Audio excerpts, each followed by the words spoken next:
হাওয়ায় জামা পরে নিয়েছি।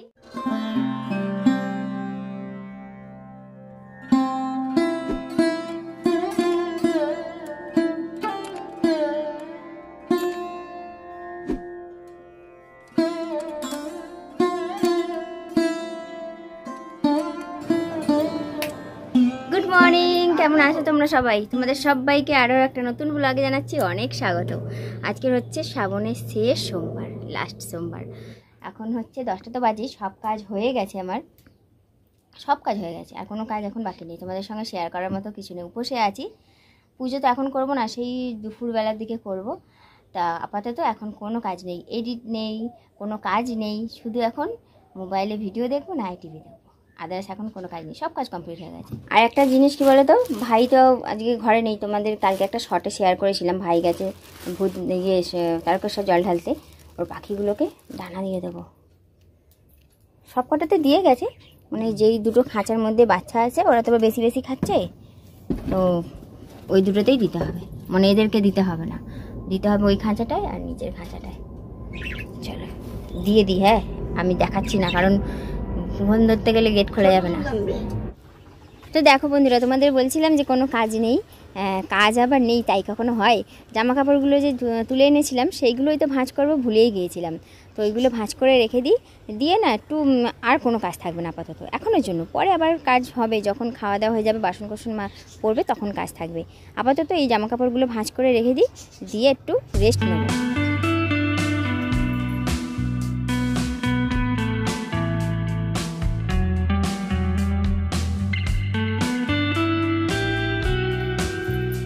সময় এখন দুপুর 2টো বাজে, বুঝলে? অনেকটা সময় কেটে গেল, শুয়ে বসে ঘুমিয়ে সব করে কেটে গেল। কারেন্টও নেই, 3 ঘন্টা হয়ে গেল কারেন্ট নেই। তো কিছু কাচাকুচি করার ছিল, কাচাকুচি করে নিলাম। এবার হচ্ছে বাসন কোসন যা পড়েছে মাজবো। বাবা খেলো, তারপরে হাঁড়ি বেরোলো, সব মাজামুজি করে এবার হচ্ছে স্নান করবো অবশ্যই।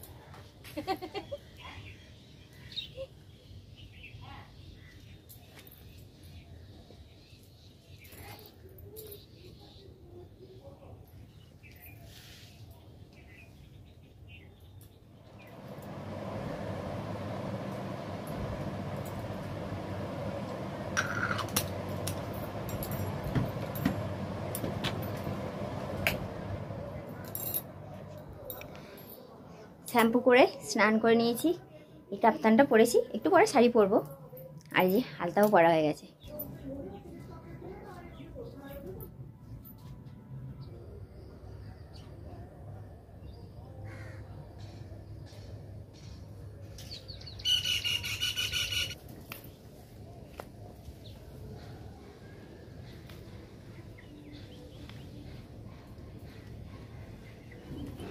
শাড়ি পরে সব জোগাড় করে, এই যে সব জোগাড় জান্তি করে নিয়ে বসে পড়েছি। মা ওই যে শাড়ি পরেছে। এবার আস্তে আস্তে সব গুছিয়ে থিতিয়ে নিই, তারপরে ক্যামেরাটা অন করব।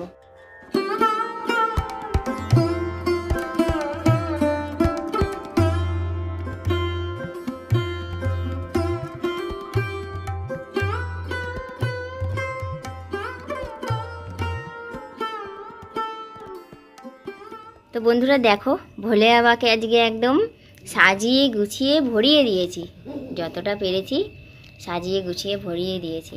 তো আমি এখনও পুজো এখনও হয়নি, সবে স্নান করিয়ে ভোলে বাবাকে একদম সাজিয়ে গুছিয়ে দিয়ে দিয়েছি। এবারে পুজো শুরু হবে।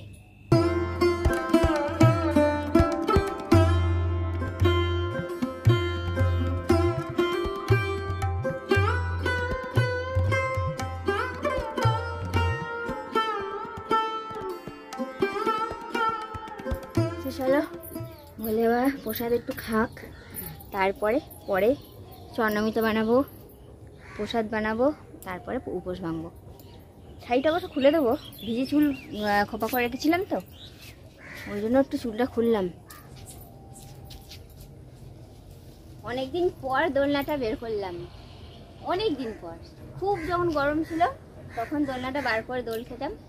দোলনাটা প্রায় 2 মাস পর বার, 2-2.5 মাস পর। একটু হাওয়া দিলে ভালো হতো, হাওয়া দে না রে বাবা। এই দোলনাটা একটা জিনিসই মাথা গরম হয় কি, এরকম দোলে না, এরকম এরকম দুলবে, বন বন করে ঘুরে যাবে। এরকম দোল খাবে তো, এরকম এরকম হবে না, একটু পরেই ঘুরে যাবে। এরকম এরকম হচ্ছে, মানে যেমন পারবে ঘুরবে।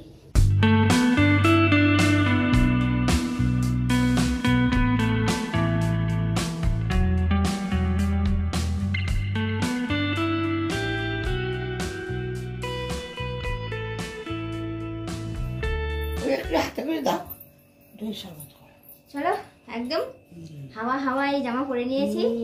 যা কষ্ট হচ্ছিল শাড়ি পরে, সে কখন থেকে পাখা বন্ধ। বলে বাবা খেয়েছো? খুশ? পেটুটা ভয়েছে, পেটুটা।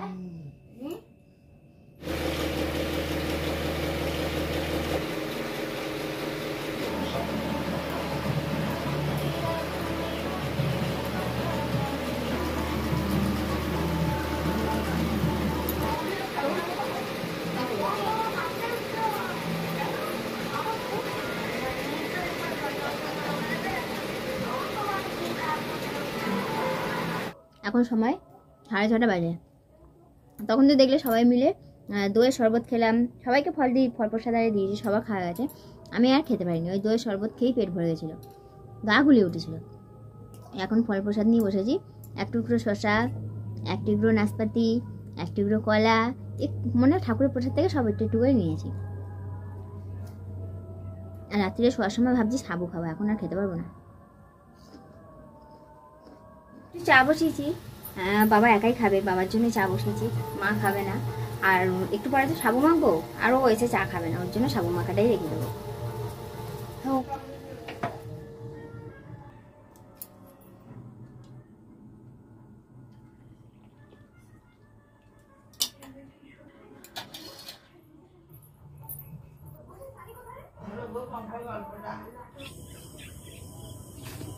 বাবা ঘড়ি জামা প্যান্ট খুলতে খুলতে এসেছে যে, দেখো কাণ্ড।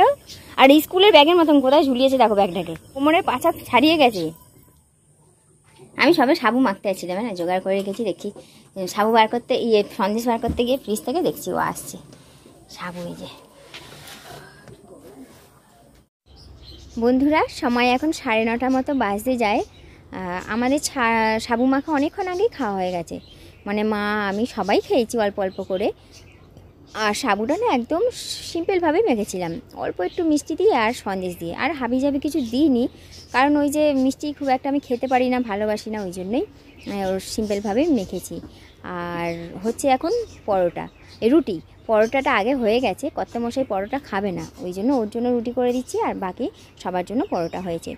রুটি পরোটা করতে করতেই কিন্তু ভাই ঘরে এসে গেছে তারকেশ্বর থেকে। ও যে এলো সেটা তোমাদের সঙ্গে আর শেয়ার করতে পারলাম না, কারণ রুটি পরোটা করছিলাম তো, সেই সময় ও এসে গেছে, আর এসেই ও বাথরুমেও চলে গেছে, ওই জন্য ও যে এলো সেটা শেয়ার করতে পারলাম না। তো চলো ঝটপট রান্নাটা সেরে ফেলি।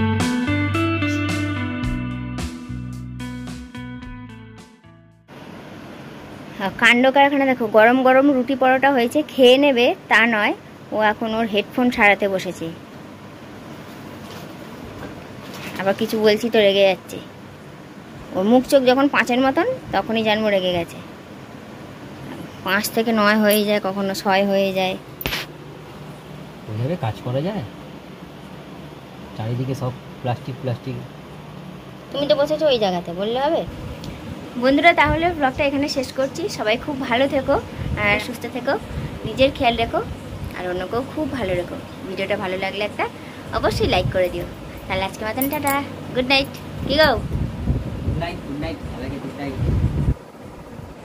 ব্লগটা শেষ করে দিলাম ঠিকই, কিন্তু আরও একটা কথা আমি বলতে ভুলে গেছিলাম, আমার এখন মনে পড়ে গেল। বিয়ের আগে যখন আমরা রাত জেগে ফোনে কথা বলতাম, খুব হেডফোন খারাপ হয়ে যেত, ও আমার হেডফোন সারিয়ে দিত। কি গো মনে আছে?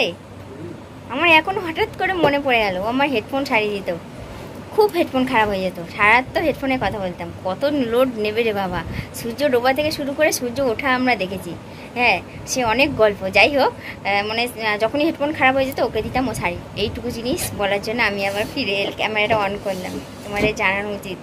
ও সব পারে, সব সব সব।